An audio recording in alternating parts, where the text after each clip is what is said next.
สบายดีทุกคน คลิปนี้ซุกจะมาสอนวิธีการโอนเหรียญจาก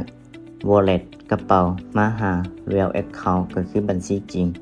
และโอนจาก Real Account บัญชีจริงไปหา Wallet ก็คือกระเป๋านั่นทุกคนเนาะซึ่งจะมีอยู่2วิธีที่ซุกจะแนะนำทุกคนเนาะโอเควิธีแรกเลยทุกคนเห็นบ่ให้ทุกคนนี่ไปอยู่นี่ทุกคนเนาะก็คือลูกศรน้อยๆนี่กดเลยกดปึ๊บทุกคนเจนเข้ามาลูกศรไปกลับนี่ทุกคนปึ๊บ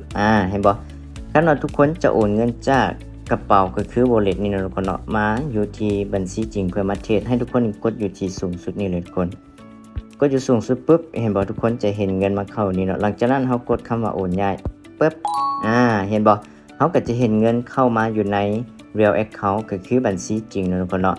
แล้วถ้าหากว่าเฮาอยากโอนจากบัญชีจริงไปหา real แล้วถ้าเฮาอยากโอนจากบัญชีจริงไปหากระเป๋าได้เฮ็ดแนวใดทุกคนเนาะโอเคเข้าไปอยู่ลูกศรนี่คือกันเลยทุกคนโอเคทุกคนเนาะเข้าไปลูกศรสีกลับนี่โอเคหลังจากนั้นให้ทุกคนนี่เห็นบ่กดอยู่ลูกศรสีไปกลับนี่ทุกคนปึ๊บเห็นบ่จะกลายเป็นบัญชีจริงไปหากระเป๋าเนาะทุกคนเนาะให้ทุกคนกดคำว่าสูงสุดเด้เงินมันจะมาเด้งอยู่นี่หลังจากนั้นทุกคนกดคำว่าโอนย้ายปึ๊บเห็นบ่เงินของเฮาก็ถือว่าไปเข้าบัญชีกระเป๋าเป็นที่เรียบร้อยและวิธีที่2ก็คือให้ทุกคนเข้าไปอยู่ใน3ขีดนี่ทุกคนเข้าไปปึ๊บกดเข้าไปเลย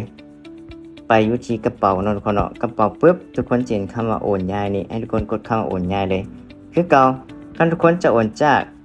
กระเป๋าไปหาบัญชีจริงทุกคนก็กดสูงสุดปึ๊บแล้วก็โอนปั๊บแล้วก็เห็นบ่มันมาเข้าบัญชีจริงหรือว่าทุกคนกดเข้าโอนย้ายปึ๊บคันว่าทุกคนจากบัญชีจริงไปหากระเป๋ากดสูงสุดเนาะทุกคนเนาะปึ๊บโอนย้ายก็ถือว่าเงินของเขาก็จะไปเข้าในกระเป๋าก็คือตัวนี้นะทุกคนเห็นบ่เป็นที่เรียบร้อยฉะนั้นสำหรับตัวนี้จะเป็นวิธีการโอนเงินจากกระเป๋ามาหาบัญชีจริงหรือว่าจากบัญชีจริงกลับไปหากระเป๋าเพื่อถอนเงินเด้อทุกคนเด้อ